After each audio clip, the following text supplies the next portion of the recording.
He is about 6'3", 240-pound, redshirt senior out of Penn State, transfer from Temple. He played there for about, actually, he was there for 4 years and then transferred over to Penn State. 2021 key statistics: 9.5 sacks, 62 tackles, 15 tackles for loss, 2 forced fumbles. Here's some of his strengths: extremely good hands, extremely good hands. I mean, he has really good swim moves. If a lineman beats him to the punch, he's able to shed and push away. Just really, really good hands. And I think he uses his length, his arm length, extremely well. He does a good job of keeping linemen off him. And that's not something that you always see. I did a breakdown last week of Benito, and that was something that I felt like he struggled with. So he keeps linemen off of him, doesn't get swallowed up by linemen, uses his length very, very well.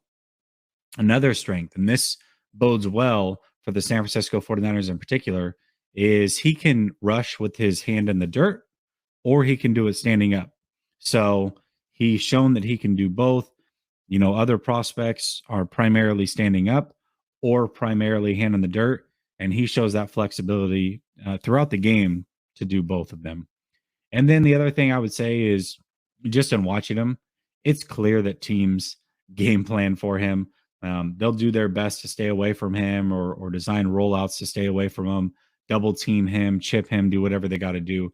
They know that he can be a game wrecker, and that shows in the game planning for any game that you watch this year while he was at Penn State. Some of his weaknesses: I think he disappears in stretches. There are long periods in every game that I've seen that he just disappears. He's like a non-factor all of a sudden. I would say that even though he's got an amazing first move, he does not string together moves very well. So if that first move doesn't get home, he's not gonna change it up, or try something different. It's almost as if he's just taken out of the play. Nothing else is coming. He's not gonna hit you with a spin move, or try to change direction on you a ton.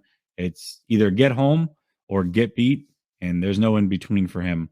I would say he needs major improvement in the run game.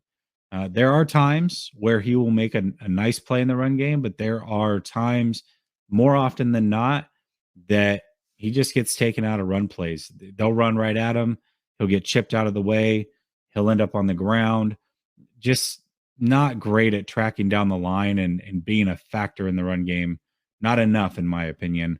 And I would say the final thing is, so we talked about a strength being him being able to rush with his hand in the dirt or standing up. The problem with that is, when he's got his hand in the dirt, he fires slow.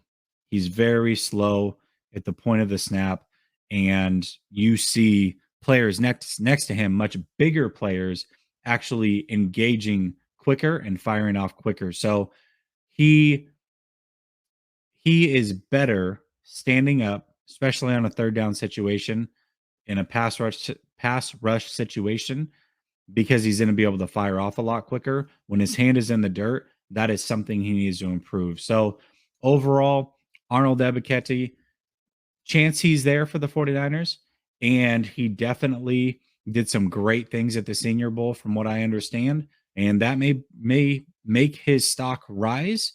But I think if he's there for the 49ers, it's definitely somebody worth taking a look at. We've now looked at Benito, we've looked at Ebiketie, and it just comes down to what the 49ers want. I think they, even though they are very different, I think the overall and what they bring to a team is very similar as far as what could help a team win. And you just have to choose what works best for your system, who works best for your system, whose strengths you can work with, whose weaknesses you can work around and build upon.